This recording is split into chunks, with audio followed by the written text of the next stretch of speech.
Кайнар сәламнәр юлым һәммәгезгә, хөрмәтле Туган тел телеканалының тамашачылары. Эфирда янәдән сер итеп кенә тапшыруы һәм мин аны әзерләп алып баручы Роза Хайруллина. 7 сентябрь көнне арабыздан халкыбызның йөзек кашым, кабатланмас җырчы, күңеле белән искиткеч мәрхәмәтле һәм олы йөрәкле булган Хания Фәрхи китүенә дә 40 көн тулды. Аның җәй айларында безнең арабыздан китүе аяз көнне яшен суккан кебек булды. Хания Фәрхинең гаиләсенә, якыннарына гына түгел, бу безнең барлык дөньябызга, тарихыбызга, заманыбызга зур югалту булды. Хөрмәтле дуслар, сезнең игътибарыгызга Хания Фәхрисәм кызының Туган тел телеканалына биргән соңгы әңгәмәсен тәкъдим итәбез. Хания апа, менә бит инде үткән елны сезнең Мәскәү, Казан, Уфа шәһәрләрендә юбилей концертларыгыз гөрләп узды. Әлхәмдүлиллаһи шөкер. Менә үзегез сез нинди хисләр алдыгыз бу концертларыгыз уздырганнан соң? Нинди тәэсиратлар калды сездә? Роза, бер-ике сүз белән генә әйтеп бетерлек түгел, узган ел, юбилей елым булды. Мин бик рәхмәтлемен. Беренчедән, иң зур рәхмәтем минем гаиләмә, мине аңлап, янымда иңнәрен куеп ярдәм иткән балаларыма, оныкларыма. Һәм дә инде менә шушы 3 зур юбилей бит инде Казан, әйтеп үтүегезчә, Уфага, һәм дә инде Мәскәүгә, Татарстаныбызның, Башкортстаныбызның берсеннән-берсе күренекле олы җырчыларыбыз килделәр. Инде бер генә әйбер булып алды. Әлбәттә, шагырым тулы заллар, Казаныбызда да, Уфабызда да. Иң зур илебезнең сәхнәсе Кремль концертлар сараенда. Безнең 1 ноябрь булырга, 1 ноябрь көнне булырга тиеш иде. Самолет төшеп шартлап, илебездә матәм булды. Ул бик авыр хәл булды. Әмма безгә аны әйтүче кеше булмады башта. Бүтән артистларыбыз килделәр. Ул Уфа һәм Казанлыклар гына түгел, Мәскәүнең Нана группалары, Ренат Ибрагимовлар, Юра Шатунов, рус җегетләре, кызлары рәхәтләнеп безнең яным менә мине котларга дип килделәр. Сәхнәгә чыгарга әзерләнәбез. 5000 кеше тулы зал бит инде. Беренчедән мин Азат Галинуровичка бик зур рәхмәтлемен. Туган тел телекомпаниясе килеп җитте бит инде. Барыбыз да үзебез кайгырабыз, үзебез бәйрәмчә кайфлар тотырга тырышабыз. Инде сәхнә ачыла дигәндә килде җитәкчесе, шушы концертлар залының Хания Фархисламовна, извините, все-таки нам не разрешают. Менә бусы инде бәйрәм фаҗига, ул бик авыр хәл. Мин инде аңлыйм хәсрәт күргән кешеләрне дә, аларның мин үзем тормышымда бик югалтулар күп күргән кеше буларак, үземнең йөрәгем аша бигрәк авыр итеп кичердем. Нишлисең? Тик шунысы рәхмәтлемен, 2 атна арасы гына куеп, алар миңа янәдән шушы концертлар оештыруны мөмкинчелеген бирделәр. Нәкъ шушы артистларыбыз үзләренең булган маршрутларын үзгәртеп, янәдән Мәскәүгә килделәр. Янәдән шул ук 5000лек зал шагырым тулы утырды. Һәм әлбәттә инде без матур итеп үткәрдек. Менә бик кыска гына сорауга бик кыска гына җавап булды бу. Ул минем йөрәгемнең иң бәхетле дә, иң яралы да чакларым, шуңа күрә тәсвирләбрәк сөйләдем инде, Роза. Ярый, рәхмәт сезгә. Хания апа, менә сез һәрвакыт шундый яшьсез, һәрвакыт сез сәхнәгә чыккач шундый үзегезнең менә үзенчәлекле ихлас энергиягыз белән бер рәттән кешегә шушындый менә үтеп керердәй мәгънәле дә, иштәлекле дә сүзләр, җөмләләр сөйли беләсез менә тормыш турында, яшәеш турында. Сезнең ул менә күңелегезгә алдан сез әзерләнеп язып куясызмы? Әллә инде сезгә менә шул вакытта тамашачы алдына чыккач сез аларның энергиясын тоеп күңелегезгә киләме ул сүзләр? Миндә бер кошында, әйтик, концертның үз программасы бар. Бер генә концертта минем бер-берсенә ошаганы юк. Залдагы тамашачыга карап, килгән кунакларга карап, җыламаган урында мин җыларга мөмкин. Тамашачы да минем белән бергә кушылып җыларга. Уйламаган урында әлләнди көлкеле хәлләр килеп чыга, шундый көлкеле әйберләр әйтеп куярга. Импровизацияны мин бик нык яратам. Әмма теге концерт программасында килгәндә кызыл сызык белән бара инде аның сценарие. Мин үз гомерем буена һәрвакыт менә 39 ел инде туган якларыннан чыгып китүемә, эстрадада 30 ничә ел икән инде, 30 6 еллар микән һәр вакыт сценарий авторы үзем булдым, режиссеры булдым программаның. Һәм алай гына түгел, минем янымда һәр вакыт яшьләр. Без 5 җырчы бүген ансамбльдә. 5 солист. Һәм менә мин аны ничектер үземә кызыкта булып китте, бер тапкыр шулай уйлап утырдым да, бишебез дә без Казан театр училищесын тәмамлаган дипломлы актерлар, җырчылар түгел. Менә шулай җырчы һөнәрен сайлаган без эстрада, һәм без бер бөтен гаилә булып яшибез, Аллага шөкер. Музыкантларыбыз бик талантлылар. Алар һәрберсе көйләр язалар, аранжировкалар устасы. Безнең студиябыз бар. Аллага шөкер, үз мөмкинчелекләребез ничек шулай тырышабыз бүгенге көнгә. Әлбәттә, менә чынлап та ничә еллар дәврендә сезнең бәйрәм ансамблен күзәтеп киләбез, әйме анда һәрвакыт талантлы, яшь, матур егетләр һәм кызлар. Аларга менә сезнең төркемгә эләгеп китер алдыннан нинди сынаулар үтәргә туры килде? Сез менә аларны кайсы сыйфатларына күз саласыз? Минем алдыма ниндидер өмет белән килгән, сәхнәгә басасы килгән, халыкка үзенең талантын бирәсе килгән яшьләргә әлбәттә мин кырыс була алмыйм, карап торам. Булмаган җирләрен өйрәтеп җибәрәм. Мин шактый ансамбльдә өйрәнеп, безнең бәйрәм мәктәбен үтеп, алар инде аерым эшләүче җегетләребез, кызларыбыз шактый. Бүгенге көнне менә бер юлы 3 җегет Казан театр училищесын тәмамлап килеп керделәр. Мин әйтәм, миңа берәү генә кирәк иде. Тел остасы буларак. Алар инде менә шулай ханьяпа, без менә өчебез йөреп өйрәнгән, аермагыз инде безнең дигәч, ярар, мин әйтәм, җегетләр калыгыз. Ә минем янда инде 9нчы ел рәттән Казан театр училищесын тәмамлаган, шулай ук Мамадыш районы җегете, җырчы җегетебез, актер Фәнүр Нәҗипов. Ул минем белән көнендә, төнендә бергә дип әйтергә мөмкин, һәм чөнки юлларыбыз ерак юлларны бергә узабыз. Юлларда да төрле хәлләр була. Менә бүгенге көнне дә инде без һаман әле бергә, Аллага шөкер, уң кулыбыз булып алар торалар. Кызларыгыз дидегез, Роза. Бер кызык әйтимме? Әйтегез әле. Бүгенге көнне ансамбльдә мин бердән-бер кыз. Калганнары гел җегетләр, 9 җегет. Тик минем уң кулым ярдәмче кызым бар, Айгөл. Ул инде сырдашчым да минем, гүзәллек дөньямда барысы да. Ул миндә ничә ел элек биюче кызым буларак, биюче кызым иде. Ул тормыш, Аллага шөкер, мин һәр вакыт Аллага шөкер, әлхәмдүлиллаһи шөкер дип әйтәм, кияүгә чыгып бүгенге көнне Арсланны үстерә. Инде гастрольләргә чыгарга аның мөмкинчелеге булды. Мин бик сөенеп, менә бергәләшеп матур итеп йөрибез әле. Миңа калса, Хания Фәрхи белән аралашкан һәр кеше үзенең күңеленә сихри җылылык һәм рәхәтлек ала иде. Марат Мәҗит улы, сез бит инде Хания Фәрхинең иң якын дусларының берсе Башкортстандагы. Гомумән сезнең дуслык мөнәсәбәтләре кайчан һәм ничек башланып китте? Инде Хания белән 1996 елны таныштык. Инде ул вакытта мин татар конгрессы агзасы идем. Инде ул концертлар белән килгәч, без инде ничектер шулай ярдәм иттек тә, шулай танышып киттек. Аннан инде дуслык бик якынайды. Минем магазин бар иде, кызымның исеменә Оксана дигән магазин. Шунда мин аларны инде каршы алып, кунак итеп, шулай танышып киттек. Аннан инде дуслык бик якынайды соңрак инде. Аннан күп кенә чараларны бергә үткәрдек. Инде аннан аның концертлары күрше шәһәрләрдә була торган, Салават, Ишембай, Милли үзләрдә. Алар концерт вакытында митролары минең өйдә. Инде концертта без шулай үткәргәч, алар миңа кайтып, мунча кирип, инде ул бик чабынырга ярата торган иде, яхшы чабына иде, мунчада, утын белән яккан мунчада шундый. Габдулхай инде җылынып көнчегә иде, Хания яхшы чабына иде, зар нине исәнлегенә бер дә жалыс итмәде инде.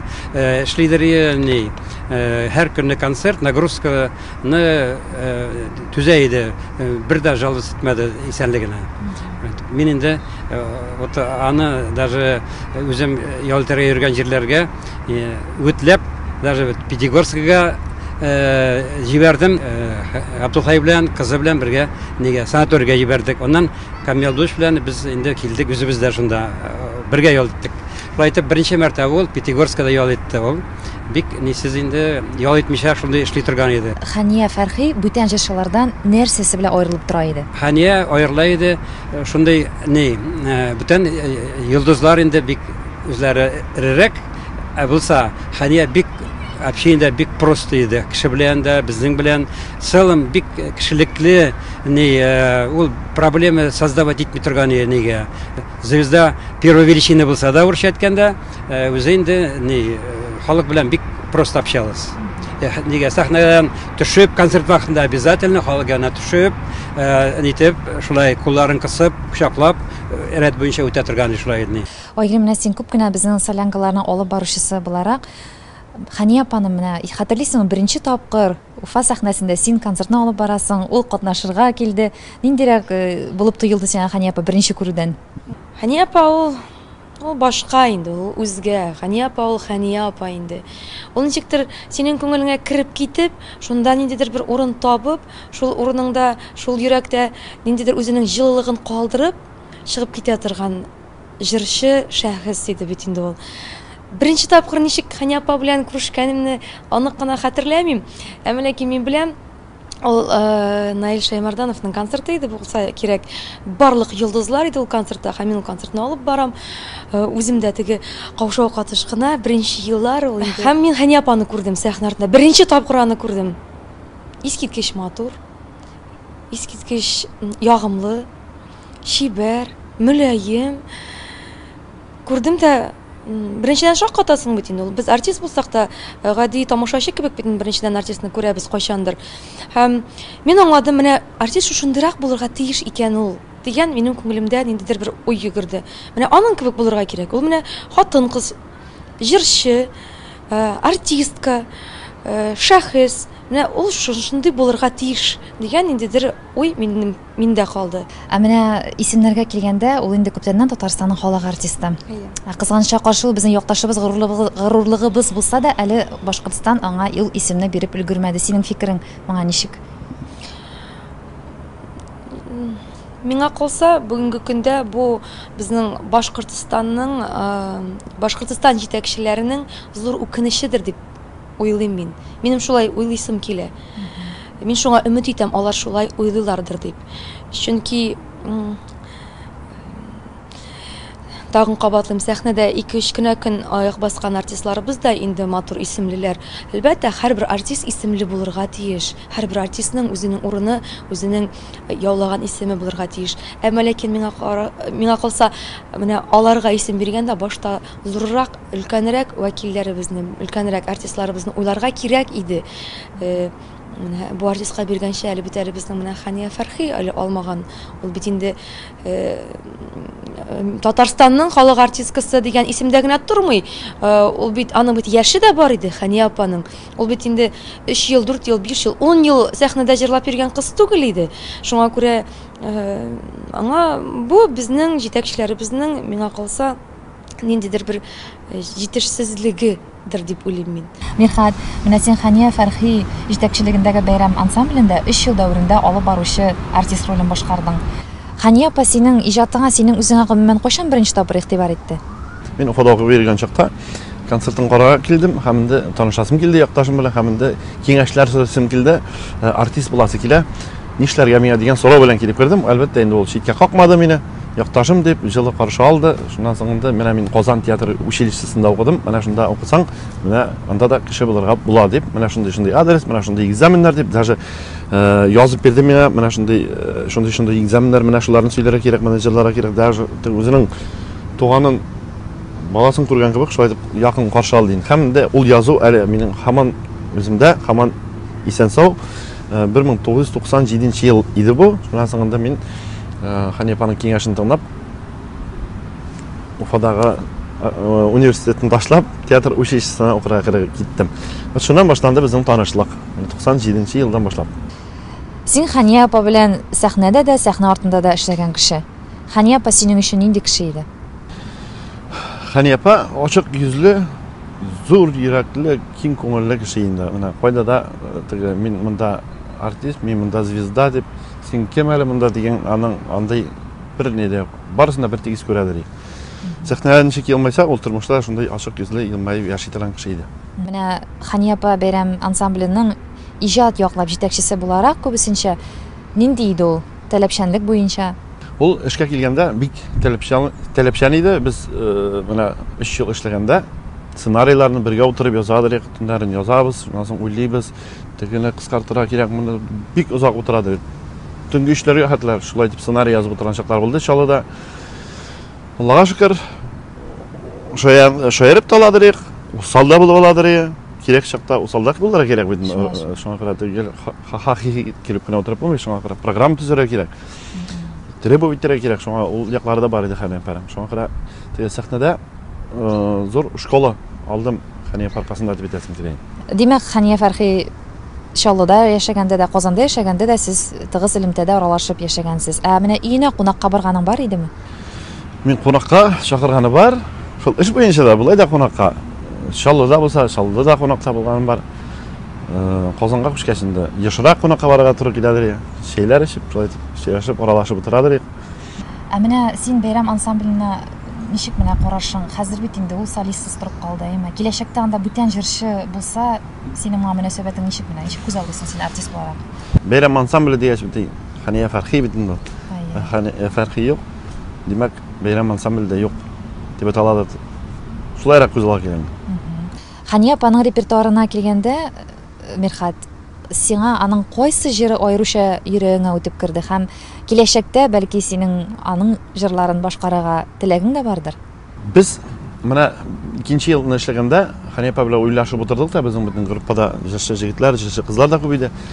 Без уйлашып утырдык һәм Хания апаның менә баштарак җырлаган җырларын, аннан соң җырлаган җырларын барысын да җыеп, теге кимгә нинди җыр ошый, шулардан попури ясап, шулай итеп концертның 2нче өлешен шулай башлыйдыр. Әлбәттә, анда мин җырлый дилем Питрәж җырын.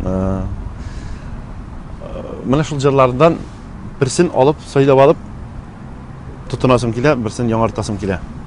Мирхат, менә Хания апа белән соңгы тапкыр очрашуыгыз кайда һәм ничек булды? Хания апа белән без 31 майда менә Уфада концерт залында бергәләшеп чыгыш ясадык. Минем телефонымда язуым да бар. Бергәләшеп фотоларга төштек. Ул сөенеп, анда Мирхат якташ минем бит оныгым туды тагын дип, шулай дип сөенеп берди инде. Гел сәхнәсендә шундай бер сөенечле аның йөзе күз алдында калган. Аралашып утырдык, сөйләшеп утырдык. Менә шул 31 май соңгы очрашу булды безнең. Син бернинди менә моңсулык та күңелендә, сүлпәнлек тә сизмәдеңме аны? Андый нәрсә сизмәдем.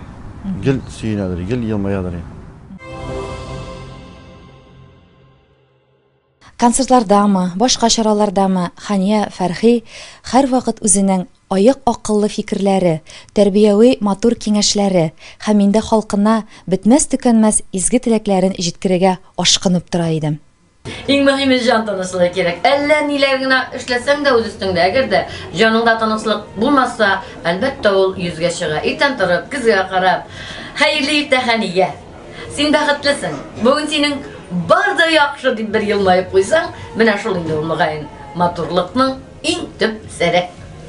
Безнең тапшыруга Хания апаның Уфа шәһәрендә яшәүче кызы Алсу күңел яралары сызлап торуга карамастан, балача хатирәләре, Хания апа белән булган бәхетле мизгелләре һәм якын кешесе белән соңгы тапкыр аралашу истәлекләре белән уртаклашырга килдем. Алсу, беренчедән сиңа рәхмәт сүз әйтәсебез килә. Туган тел телеканалы исеменнән безнең белән Хания апа турында сөйләшергә ризалык белдергәнең өчен без аңлыйбыз, әлбәттә, сезнең әлеге хәл торышыгызны, сезнең авыр кайгыгызны уртаклашабыз. Ходай Тәгалә җиңлекләр, түземлекләр бирсен сезгә. Алсу, син гаиләң белән Уфада яшисең. Хания апа моны ничек кабул итте? Аның бит сине үз янында Казанда яшәтәсе килгәндер. Ничек булды?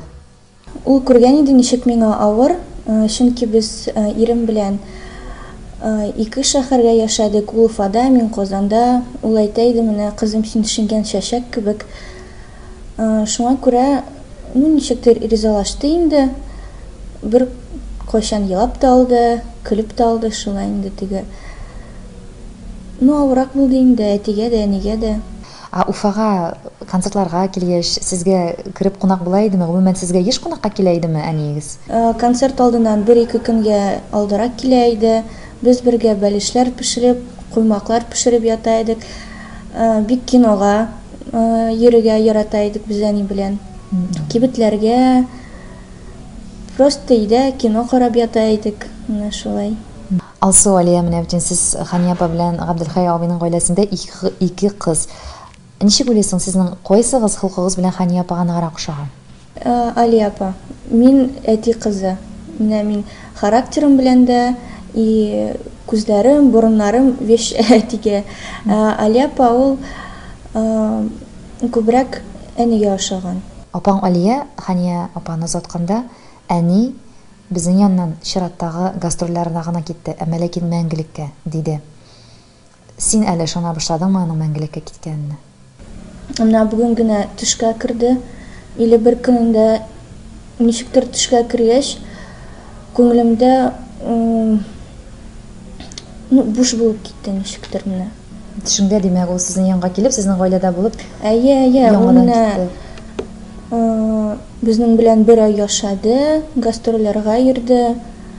Мин әти белән әнине көтеп ашарларга пешердем, дәресләрне эшләдем.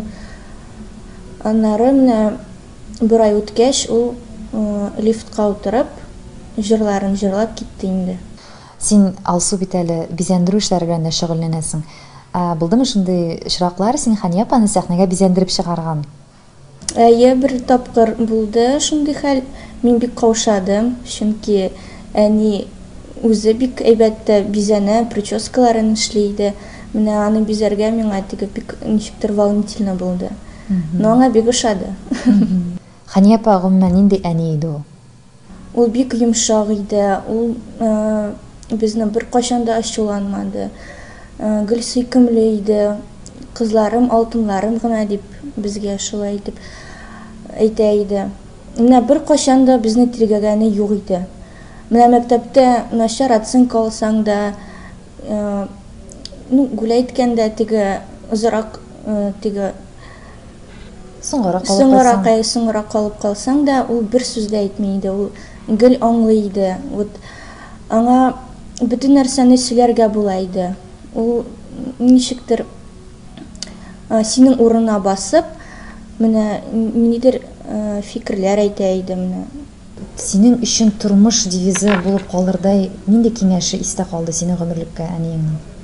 Ул бер кайчан да менә берәнди авырлыклар булса, ул күңелсезләнеп утырмый иде. Менә берәр кем вафат кына булса, ансәй, менә шундый теге тормышта хәлләр була бит инде. Разный хәлләр була. Ул бер кайчан да теге елап утырганы булмаган иде аныкы.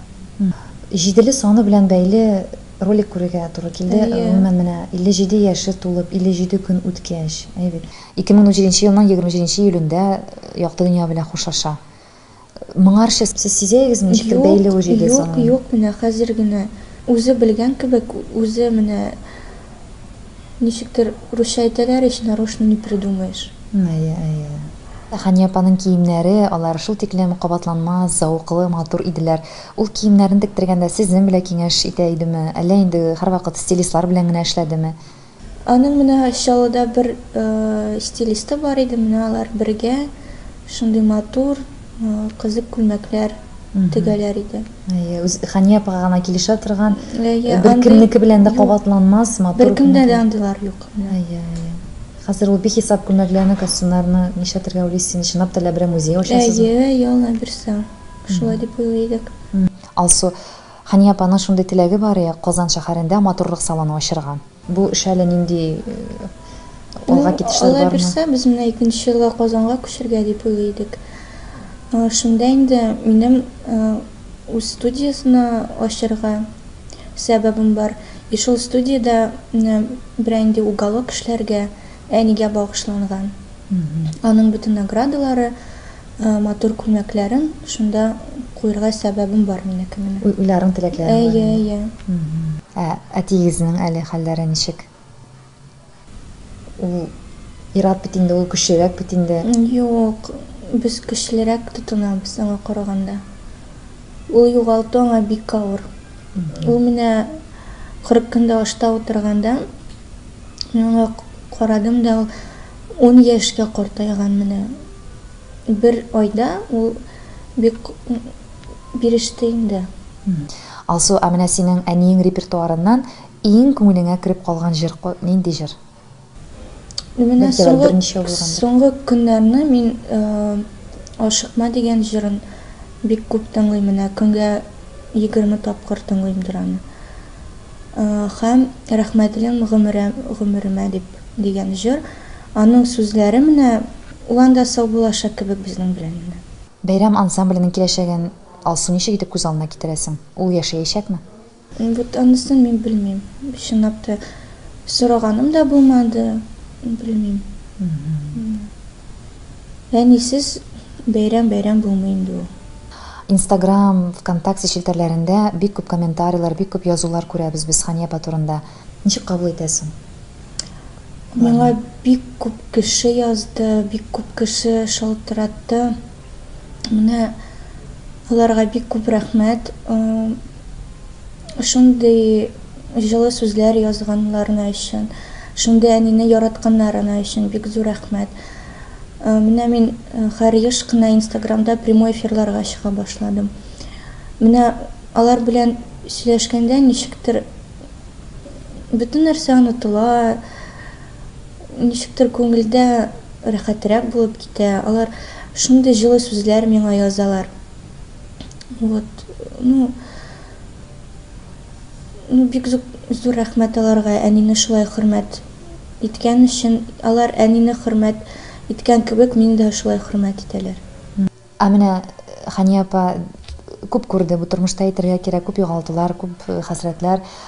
Сәхнәгә тамашачысы янына чыгарга ул кайдан рухи көч ала иде? Ничек уйлыйсың? Халыкның, тамашачының яратуыдыр.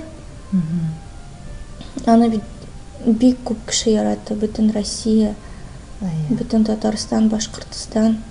Без Хания апаның коллегалары белән дә әңгәмәләр кырдык, һәм алар әйтәләр, Хания сәхнәдә дә һәм сәхнә артында, тормышта да бер төрлек мәрхәмәтле, ачык йөзле иде. Син аны кеше буларак ничек итеп тасвирларың? Ул менә бөтен кешегә, бөтен тамашачына ачык йөзле иде, ачык күңелле иде. Аңа бик күп кеше яза иде менә ВКонтакта, Инстаграмда, ул бөтен кешегә җавап бирә иде. Бөтен кешенең борчуларын ничектер тыңлап, аларга киңәш бирә иде. Ул бик ачык күңелле иде. Үлем үкенечсез булмый диләр. Әлбәттә, әни кешене югалту, ул әйтеп бетергесез зур югалту. Әмма ләкин Алсу, менә синең күңелеңдә үкенеч калдымы? Бәлки сез очрашырга тиеш булгансыздыр, бәлки нәрсәдер син аңа вәгъдә иткән булгансыңдыр. Мин тәтешегә барырга тиеш идем. Бара алмадым, чөнки минем клиентлар, невесталар иде. Ул миңа да әйтте, яра кызым, барып йөрмә дип. Мин барырга менә тиеш идем. Ничектер күңелемдә ниндидер менә таш кебек тора. Шундый үкенечем бар, тәтешегә бармаганым. Аның янына.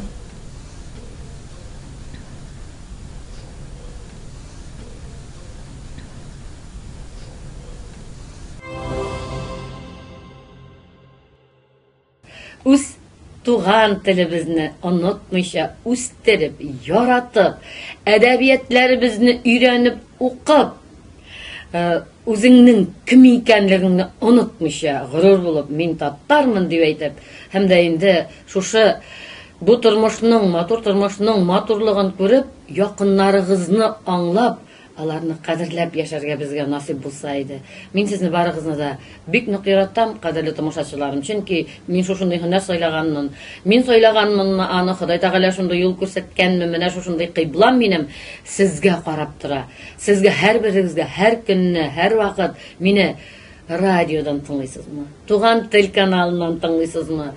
Концертларыма, залларга килеп утырасызмы? Мин сезнең алдыгызда һәр вакыт баш иеп яшәүче сезнең Хәниягез.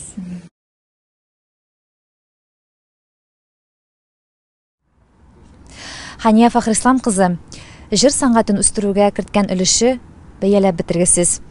Ул Татарстанның халык артисты. Фидакар хезмәте өчен медале белән дә бүләкләнгән хезмәт ветераны. Үз исемен алтын хәрефләр белән язып калдырды. Хания Фәрхинең күп санлы җырлары хит дәрәҗәсенә менеп, күңелләребездә озак яшәр, мәңге яшәр дигән теләктә каласыбыз килә. Кеше китә, җыры кала. Тыныч чакла, Хания апа.